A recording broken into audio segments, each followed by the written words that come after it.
सोहळा आनंदाचा गजर विठुरायाचा अखंड हरिनाम सप्ताह मुक्काम पोस्ट माठ तालुका श्रीगोंदा जिल्हा अहमदनगर दिनांक 20 नोव्हेंबर ते 27 नोव्हेंबर 2020.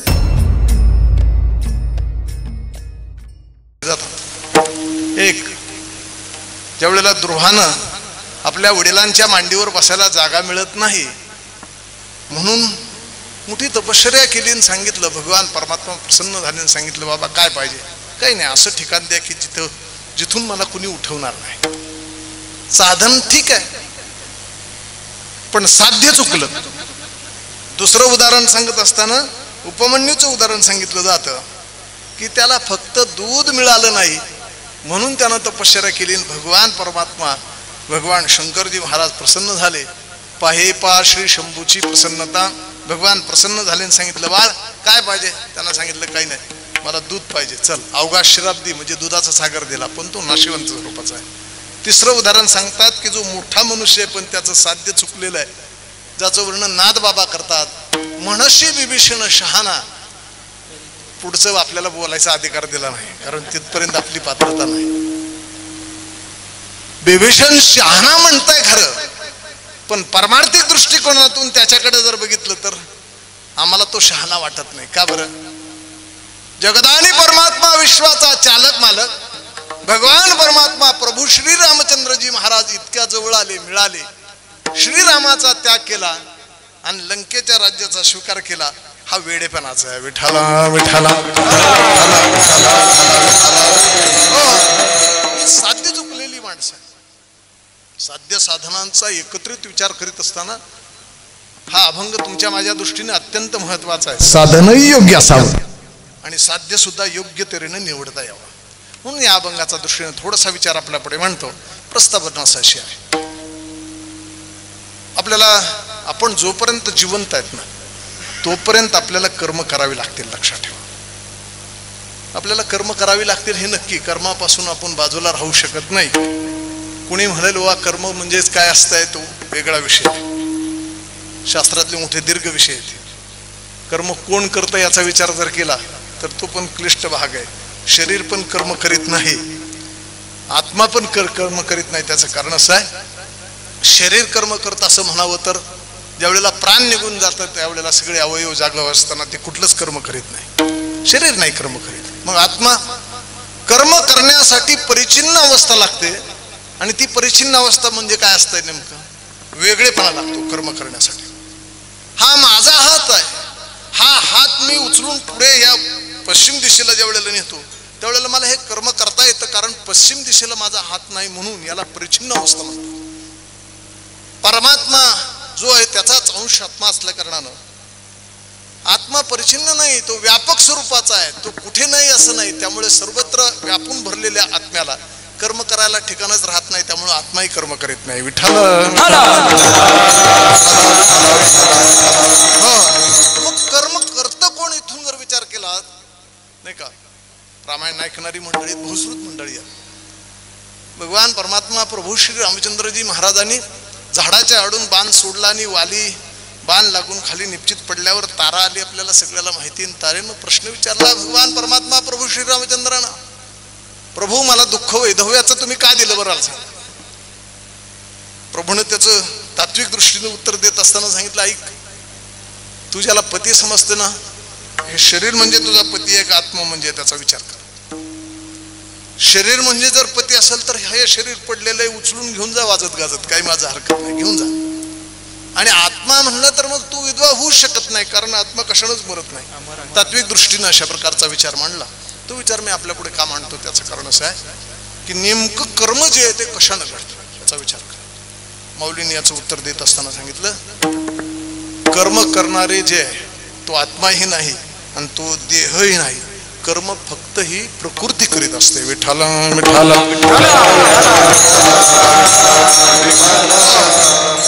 माऊलींचे शब्द असे आहेत, जोपर्यंत या प्रकृतीचा संग केलेला आहे तोपर्यंत कर्म कुणाला चुकणार नाही. कर्म कर्म म्हणजे तरी काय?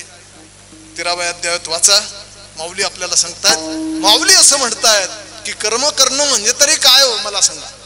कानानं ऐकणं हे कर्म आहे, डोळ्यानं पाहणं कर्म आहे, पायानं चालणं कर्म आहे माऊली. एवढंच नाही तर पुढं सुद्धा असं म्हणतात स्वप्नसृष्टी सुद्धा कर्माचीच आहे. किंबहुना एवढंच नाही तर जन्म मरण सुद्धा एक प्रकारचं कर्म असल्या कारणाने ही कर्म आपण जोपर्यंत जिवंत आहे तोपर्यंत आपल्याला करावे लागेल.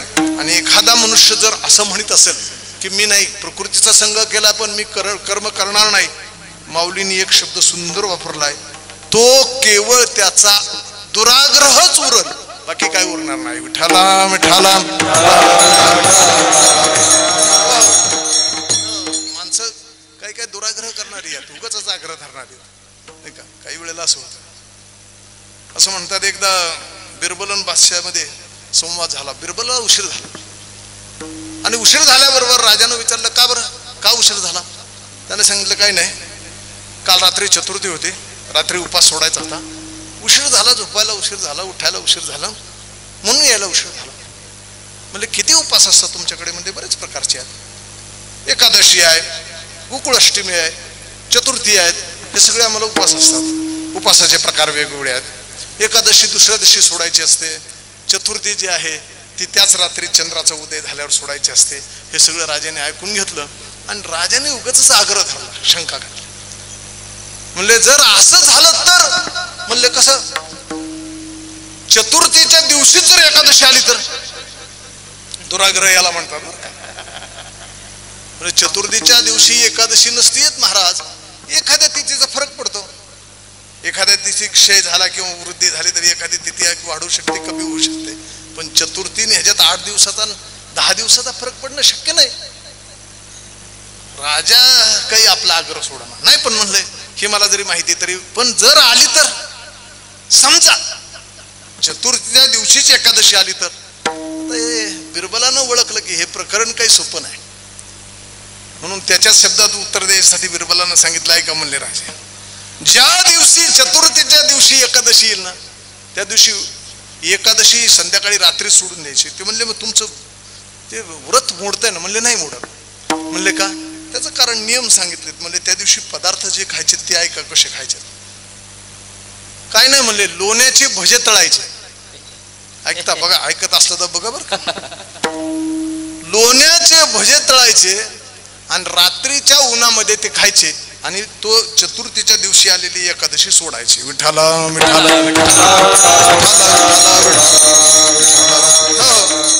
आता मला सांगा, राजाने सांगितलं अरे लोण्याचे भजे कसे होते आणि रात्रीला कुठं ऊन होतं. नाही म्हणले, ज्या दिवशी चतुर्थीच्या दिवशी एकादशी येईल त्या दिवशी ते होतं. म्हणले होतच असतं.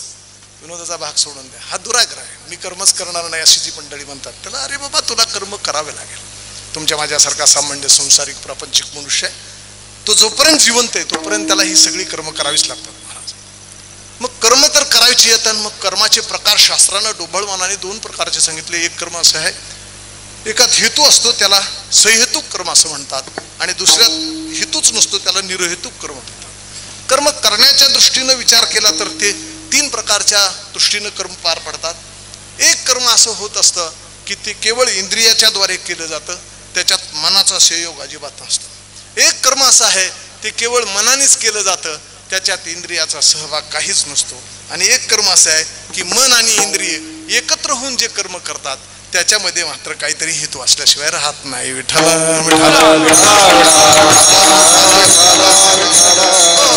पहिलं कर्म आहे की ते केवळ इंद्रियाने केलं जातं. तिथे त्याला शब्द वापरला ती चेष्टा आहे.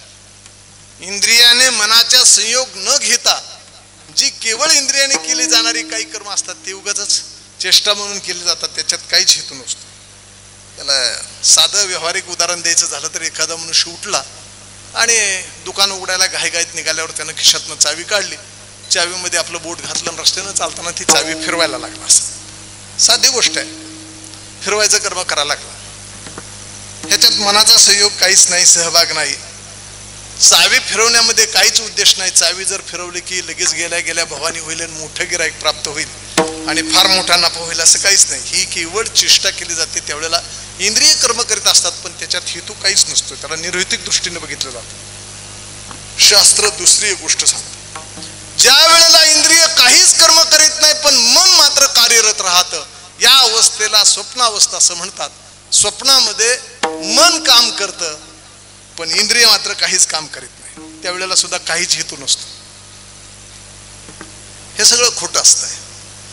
माऊली म्हणतात, ज्ञानदेव म्हणे पाहता पाहले स्वप्नीचे जैले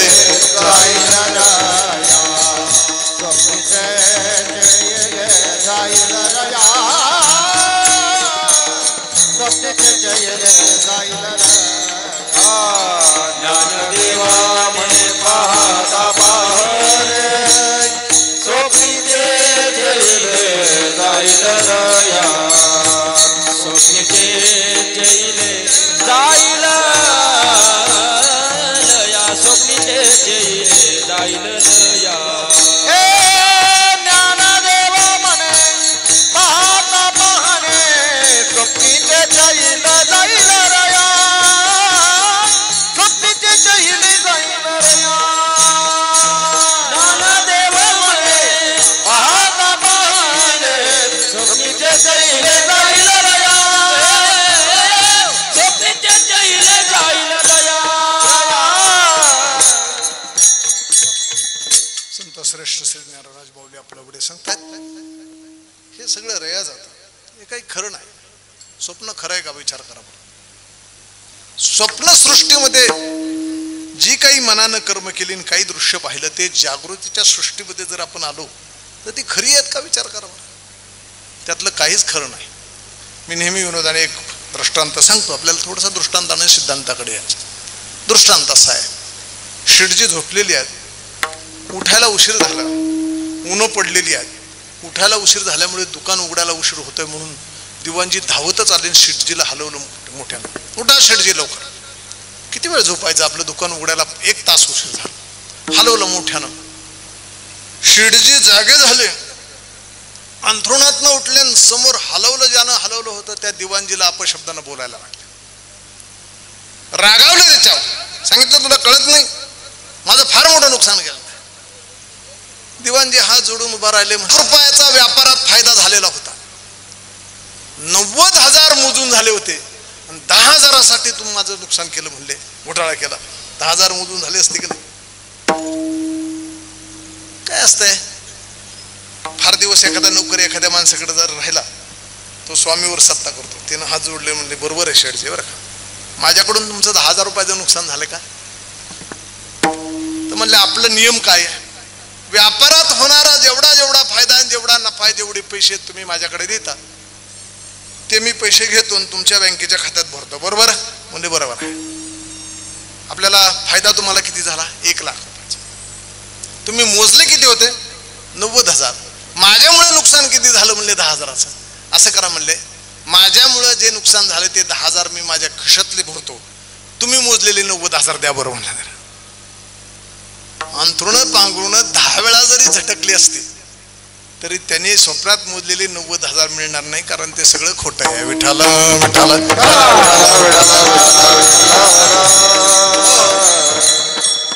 नाथ बाबा सुंदर अशा प्रकारचं वर्णन करताना भागवतात असं म्हणतात की एखादा राजा आहे आणि त्याला उगाच स्वप्न पडलं की तो भिकारी झाला आणि काहीतरी भीक मागण्यासाठी या दारावर त्या दारावर जातो.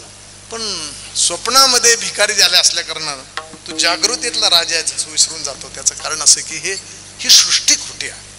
मन फक्त कार्य करतं, इंद्रिय काहीच कार्य करीत नाही.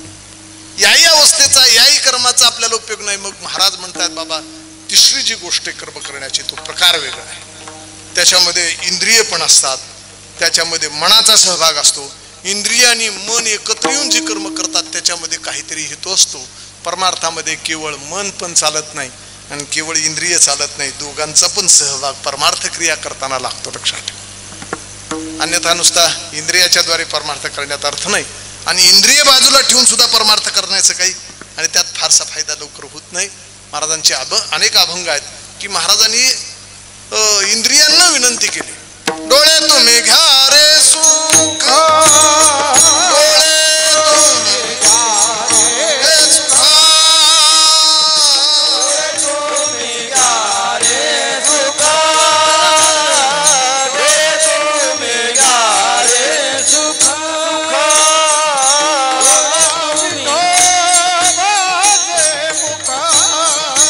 पहा विठो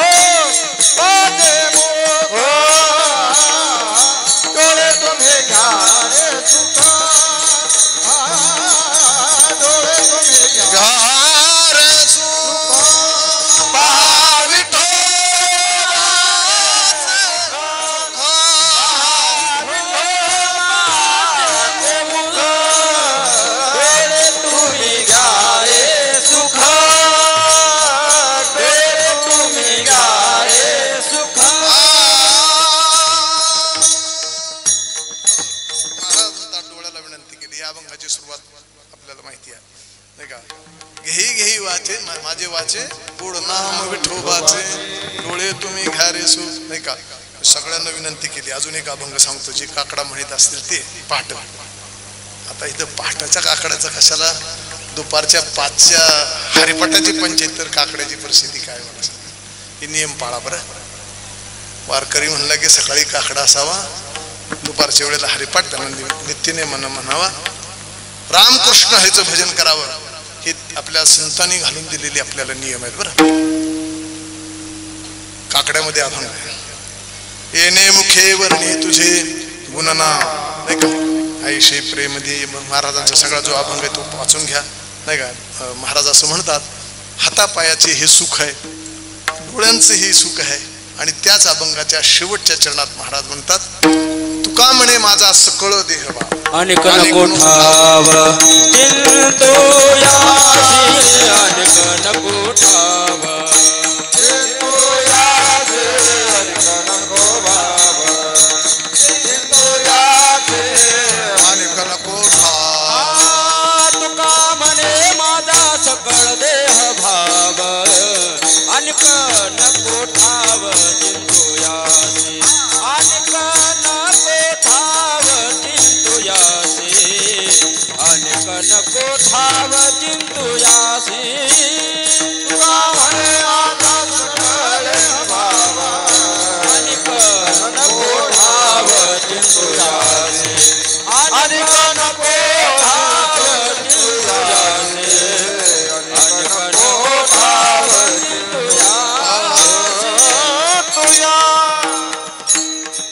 प्रमाण याच्यासाठी सांगितलेलं आहे. प्रमाण देऊन आपला वेळ घेत नाही. वारकरी संप्रदायाचं कीर्तन थोडंसं वेगळं असतं, लक्षात ठेवा, मजा असते. आमच्याकडे घोष असतो वारकरी संप्रदायामध्ये, म्हणून अनेक ठिकाणी अभंग आले. घोष करावा, मोठ्यानं प्रमाण देण्याचं कारण हे आहे. आमचे एक सदाशिव पेठमध्ये राहणारे नातेवाईक आहेत, त्यांना ते हरिदासी कीर्तनाची सवय, एकाच माणसाने ती पेटी वाजून म्हणायचं वगैरे असं. आमच्याकडे आले नाही, म्हणलं चला आमच्या कीर्तनाला, बघा एकदा कसं वारकरी संप्रदायाचं कीर्तन असतं. असे टाळकरी आपले कीर्तन मोठ्या मोठ्याने दोन्हीकडे प्रमाण द्यायला लागले. सगळे सुरुवात झाले, कीर्तन झालं 2 तास. आम्ही मोठ्या कौतुकाने विचारलं आमच्या सदाशिव पेठमध्ये राहणाऱ्या आणि तिथल्या तिथं वागणाऱ्या त्या आमच्या नातेवाईकाला प्रश्न विचारला आम्ही, कसं काय वाटलं आमचं वारकरी संप्रदायाचं कीर्तन. ते म्हणजे कीर्तन चांगलं असतं बरं का, पण तुमची माणसं फार ओरडतात हो. आता ही काय ओरड नाही का, मला सांगा. विठ्ठला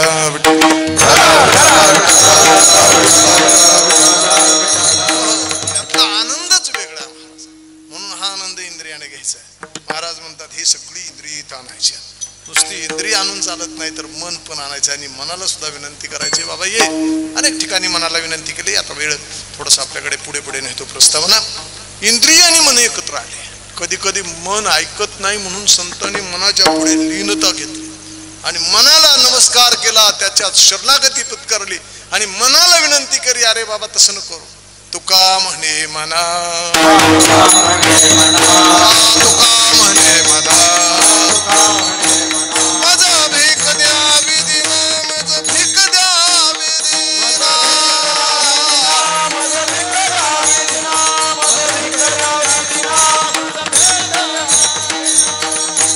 परमार्थ करीत असताना मन इंद्रिय एकत्र आणलेली आहे. त्यांनी परमार्थ नावाची साधना ज्या वेळेला संत महात्मे करतात, इंद्रिय मन एकत्र आणलेली आहेत मोठ्या आनंदानं उत्साहानं.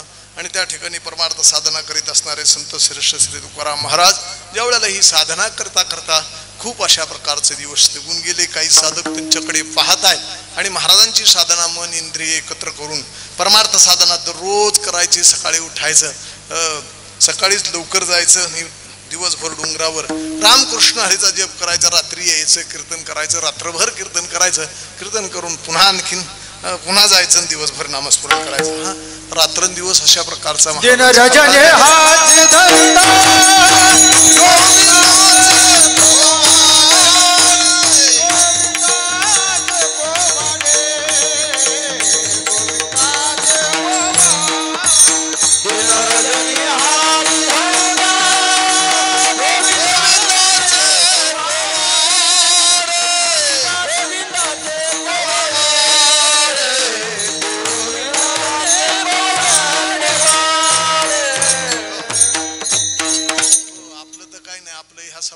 कसा त्याला परत काय अवघड गोष्ट आहे आपली परमार्थाची, नाही का?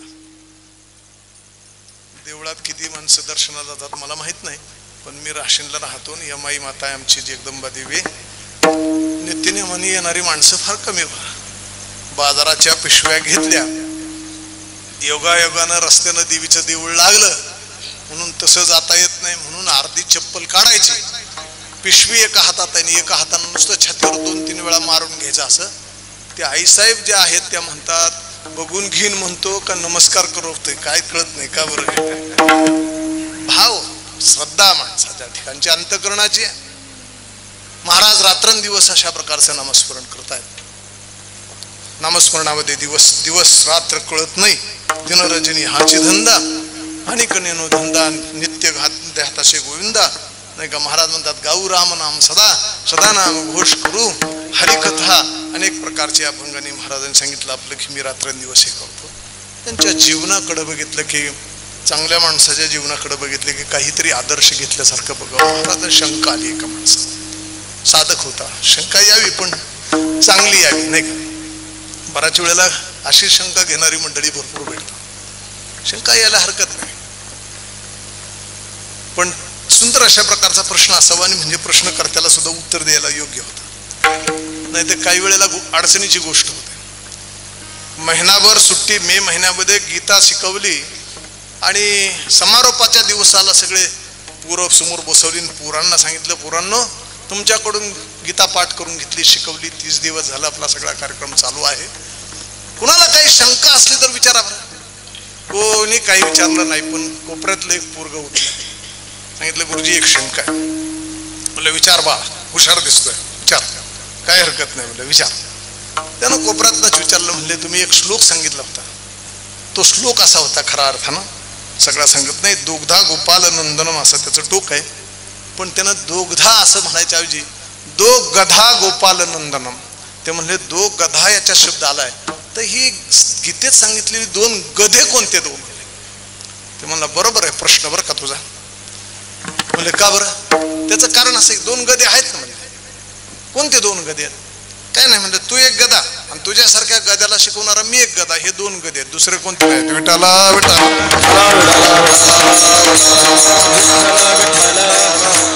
शंका नीट विचारावी नाही. संत श्रेष्ठ श्री तुकाराम महाराजांनी आपल्या प्रापंचिक आयुष्याची होळी करून जनकल्याणासाठी आपलं जीवन उधळून देणाऱ्या महात्म्याचं जीवन ज्या वेळेला आदर्श अशा प्रकारचं समाजापुढे आणि पाहिलं, त्यातला एक साधक होता मोठा अधिकारी, त्यानं ते दररोज बघायचं, जाता येता बघायचं. रात्रभर नामस्मरणाच्या आणि कीर्तनाच्या मध्ये रंगून जाणारे संत श्रेष्ठ श्री तुकाराम महाराज पाहिले की त्याच्या मनात दररोज यायचं.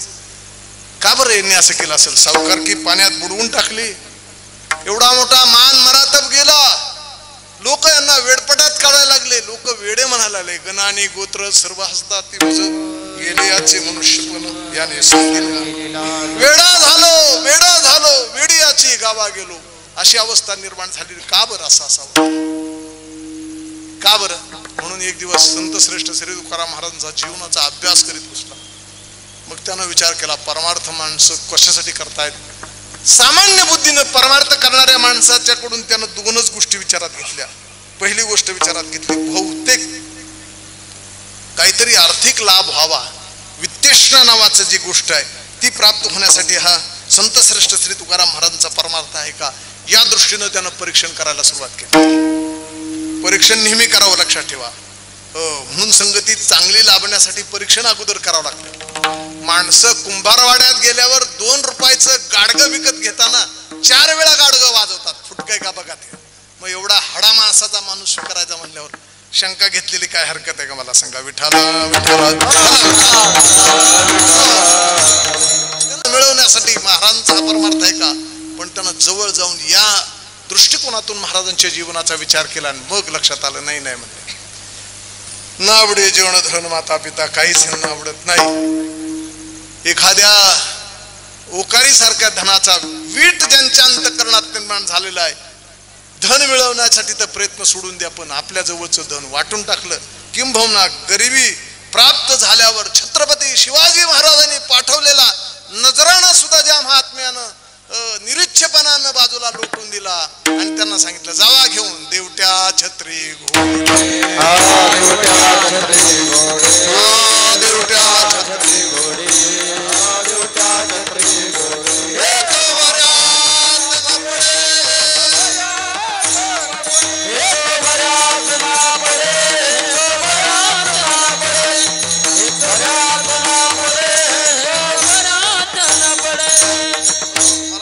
सांगायला वेळ कमी आहे, हा विस्तार करत नाही. महाराजांनी तो नजराणा पाठवून दिला, निरीच्छ दृष्टीने पाठवला. मध्ये बघ महाराजांचा परमार्थ याच्यासाठी नाही बरं का, पैसे मिळवण्यासाठी नाही. किंबहुना शास्त्रकार सुद्धा सांगतात बाबा याच्यासाठी नाही. कन्या कथा गो याचा विक्रा करणारा जो आहे तो चांडाळ सबदला तो शास्त्रामध्ये. आणि म्हणून महाराज सुद्धा त्या महाराजांची वचन आहेत बाबा. आणि म्हणून महाराज असं म्हणतात की बाबा त्याच्यासाठी माझा परमार्थ नाही. मग त्यानं दुसऱ्या दृष्टिकोनातून महाराजांच्या परमार्थाला विचार करायला सुरुवात केली. बहुतेक प्रसिद्धीसाठी त्या ठिकाणी अशा प्रकारचा परमार्थ आहे का, ज्याला लोकेशन असं म्हणतात, त्याच्यासाठी महाराजांचा परमार्थ आहे का याचा विचार करावा. म्हणून तो विचार करू लागला. पण महाराजांनी सांगितलं बाबा आम्हीच लोकांना सांगतो त्याजून या जन भक्ती करा, जगाचा त्याग करा, एकांतात राहा. लोकांना वेड म्हणलं तरी चालेल, परंतु एकांतात राहून परमार्थ करण्याची साधन आहे. आम्हाला जन आवडत नाही, माता पिता आवडत नाहीत. माणसं म्हणतील बरं झालं ज्याला माता पिता आवडत नाही त्याला भक्त म्हणायला लागेल नाही का. भक्त ऐसे जाना जे देवदास नावडे जन धन माता पिता. ज्याला माता पिता आवडत नाही त्याला भक्त म्हणा, असं जर तुकाराम महाराज म्हणत असतील तर अलीकडचे बरेच लोक याच्यात येतील नाही का. कारण नावडे जन धन माता पिता, माता पिता आवडत नाही तसं नाही. परमार्थाच्या आड येणारे माता पिता ज्याला आवडत नाही त्याला भक्त म्हणतात. विठ्ठला विठ्ठला म्हणतात बाबा ह्याच्यासाठी नाही. जन जैसा ओक धरिता धरविना. जगाचं बोलणं जे आहे ते ओकारी सारखं आहे. पोटात आलेली ओकारी जशी धरता येत नाही तसं आता जगाचं बोलणं आहे. महाराजांच्या संपूर्ण जीवनाकडे ज्या वेळेला बघितलं त्यावेळेला एक लक्षात आलं की महाराजांचा परमार्थ वित्तेषणासाठी लोकेशनासाठी कशासाठीच नाही. मग त्यानं प्रश्न विचारला मोठ्या आदरानं. संतांच्या समोर जावं, दोन्ही हात अशा प्रकारचे जुळावेत, साष्टांग दंडवत नमस्कार घालावा. आणि त्याची पद्धत सांगताना गीतेत सुद्धा ही पद्धत सांगितली. तद्विधी प्रणिपातेन परिप्रश्नेन सेवया म्हणून ते ज्ञान पैगा बरवे जरी म्हणी ध्यानावे संताया भरावे सर्वस्वेशी. त्यांना नमस्कार करावा, आपल्या मनातला प्रश्न विचारावा. त्या साधकांना प्रश्न विचारला महाराज संपूर्ण तुमच्या जीवनाकडे रात्रंदिवस मी आता लक्ष देऊ नये, बऱ्याच आणि दृष्टिकोनातून तुमचं जीवन तोलण्याचा मोजण्याचा आणि त्या ठिकाणी प्रयत्न केला पण मला उत्तर काही मिळालेले नाही. मग हा परमार्थाचा खटाटोप जो चाललेला आहे तुमच्या जीवनामध्ये तो कशासाठी हवा. महाराज म्हणतात एकाच गोष्टीसाठी, तो भगवान मिळावा, त्याची कृपा प्राप्त व्हावी म्हणून तर रात्रंदिवस चिंता आहे. ऐसी चिंता कधी सदा सर्व काळ नाही का. पुसावेसी हेच वाटे जे जे भेटे ते असे. कुणाला पण हेच विचारतो का हो देव आमच्यावर कृपा करेल का. ही रात्रंदिवस माझ्या अंतःकरणात तळमळ होती म्हणून याच्यासाठी परमार्थ आहे. शेवटी त्या साधकाने प्रश्न विचारला. महाराज म्हणतात सांग तुझा प्रश्न काय. महाराज इतक्या दिवस परमार्थ केला, मग इतका त्या ठिकाणी अशा प्रकारचा निरपेक्ष परमार्थ करीत असताना त्याला लोकेशनाचा, दारेशनाचा, वित्तेषणाचा, कुठल्याच प्रकारच्या दोषाचा किंवा दंभाचा, पापाचा, व्यभिचारी भक्तीचा कुठल्याही प्रकारचा संबंध न येता ती उत्तम अशा प्रकारची भक्ती तुमच्याकडून साधना केलेली आहे. मग तुम्ही म्हणतात ते देवासाठी केली, देव भेटायसाठी केली, तर तुम्हाला तो मिळाला का देव, असा प्रश्न ज्या वेळेला साधकाने विचारला त्यावेळेला अभंगाच्या शेवटच्या चरणात महाराज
अभंगाचं शेवटचं चरण आपल्या पुढे चिंतनाला ठेवलंय.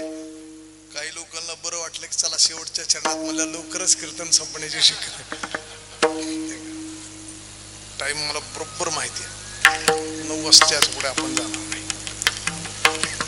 शेवटच्या चरणाचा प्रथम विचार का करायचा त्याचं कारण असं आहे, काही अभंगाचा जास्त घनिष्ठ संबंध असला, एखाद्या घराचा जास्त आपले जर घरोबा आणि घनिष्ठ संबंध असले, प्रेमाचे संबंध असले, तर माणूस पुढच्या दाराने जायच्या ऐवजी मागच्या दाराने जातो, अगोदर पटकन जातो. का बरं? या अभंगाचा क्रम पण तसाच आहे.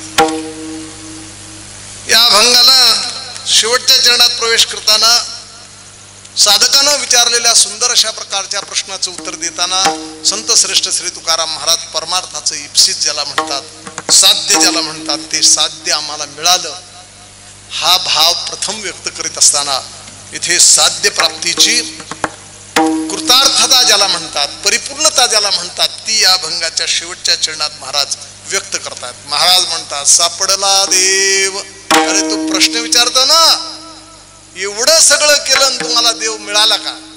महाराजांनी उत्तर देताना ते शब्द फार विचार करून वापरला.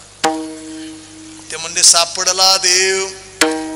त्या साधकानं प्रश्न विचारला होता, तुम्हाला देव मिळाला का बाबा, भेटला का?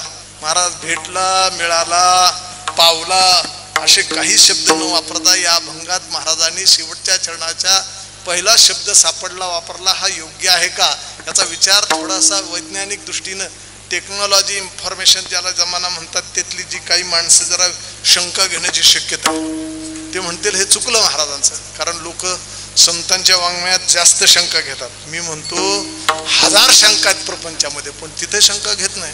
बघा तुम्ही, विचित्र स्वभाव माणसांचा, किती विचित्र. बघा तुम्ही, कुणी जर सांगितलं ना गावाच्या दक्षिण दिशेला जाऊ नका, तिकडं भूत आहे, भूत आहे म्हणल्यावर विश्वास बसतो, पण देव म्हणल्यावर विश्वास बसत नाही. किती विचित्र अवस्था आहे माणसाची. विचार करा. संत वाङ्मयामध्ये आलेला शब्द चुकीचा असेल बा, असं विचित्रासारखं शंका घेणारे माणसं काही आहेत. आता मी दररोज युक्तिवाद करणारा मनुष्य आहे कोर्टासमोर, बरं का. कोर्टात एक मनुष्य माझ्याकडे आला आणि मला त्याने प्रश्न विचारला. म्हणला, महाराज तुमच्या भेटीसाठी आला, माझं एक काम आहे. मला वाटलं बरं झालं नवीन केस आपल्याला काय मिळते का किंवा. तर मला केसचं काम नाही. म्हणजे काय म्हणलं, हे संत वाङ्मय काय काय नाही म्हणलं.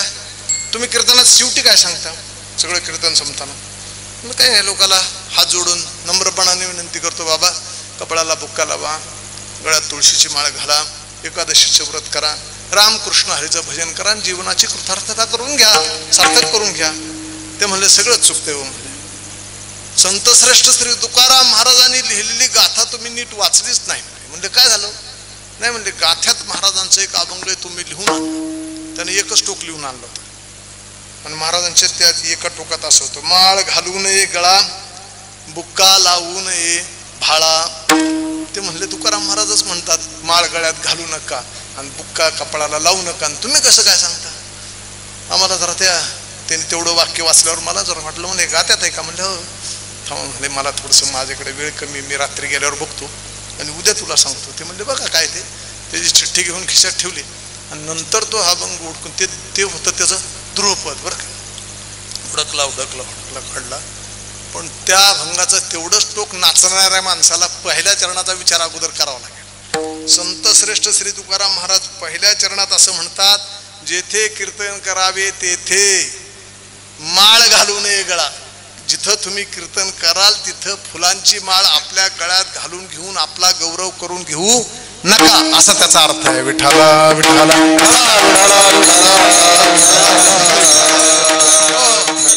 सरळ गोष्ट आहे, पण हे कुणी करायचं, कुणी वाचायचं? म्हणले हे महाराज चुकले, सापडला शब्द वापरला. म्हणले कसं काय हो? नाही म्हणले, हे सापडला म्हणजे देव काय सापडण्याची वस्तू आहे का? रस्त्याला सापडले बा, सापडला कसं काय शब्द आला बा? पावला, मिळाला नाही का, भेटला असं म्हणलं तर ठीक आहे, पण सापडलं कसं काय?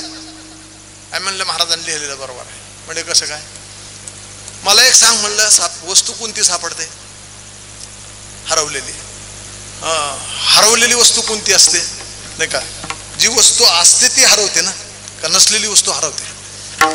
ज्या वस्तूचा आत्यंतिक अभाव आहे असं हुडकायला लागलं रस्त्याने, काय हुडकतो काय हुडकतो?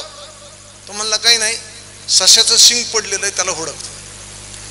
तुम्हाला लक्षात आलं तर बघा, नाहीतर ऐकणाऱ्या थोडंसं लक्ष दिलं पाहिजे. बरं म्हणले काय नाही म्हणले, आकाशाचं फूल कुठं सापडतंय का बघ. वंदेचा पुत्र शास्त्रकारानं सांगितलं. शास्त्र म्हणतात वंदेला पुत्र झाला तर ती वंद्या, वांज राहत नाही. वांजेला पुत्र होत नाही म्हणून ती वांज आहे, पण पुत्र झाल्यावर वांज राहील का? याला शास्त्रामध्ये आत्यंतिक अभाव असं म्हणतात. ज्या गोष्टीचा आत्यंतिक अभाव असतो ती वस्तू कधीच सापडत नाही. पण भगवान परमात्मा मात्र अभावाचा प्रश्न येतच नाही. पंचविध अभावाच्या पलीकडे असणारा, ज्याला प्राग भाव, प्रध्वंसा भाव, आत्यंतिक भाव, अनन्य भाव अशा प्रकारचे पंचभावाच्या पलीकडचा असणारा परमात्मा असल्या कारणानं तो सापडतो. विठ्ठला विठ्ठला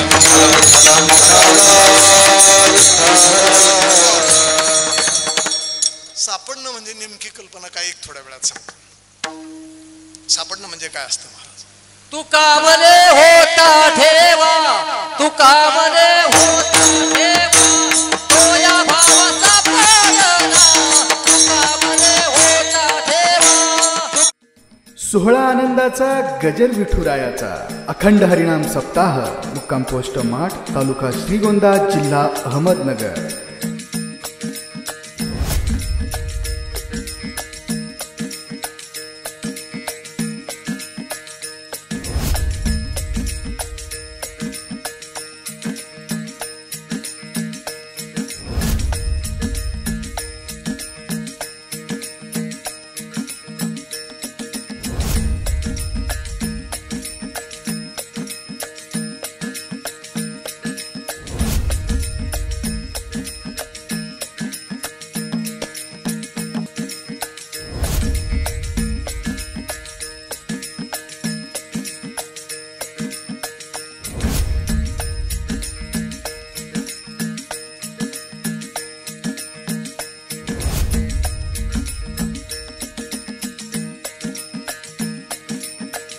सोहळा आनंदाचा गजर विठुरायाचा अखंड हरिनाम सप्ताह, मुक्काम पोस्ट माठ, तालुका श्रीगोंदा, जिल्हा अहमदनगर. दिनांक 20 नोव्हेंबर ते 27 नोव्हेंबर 2020.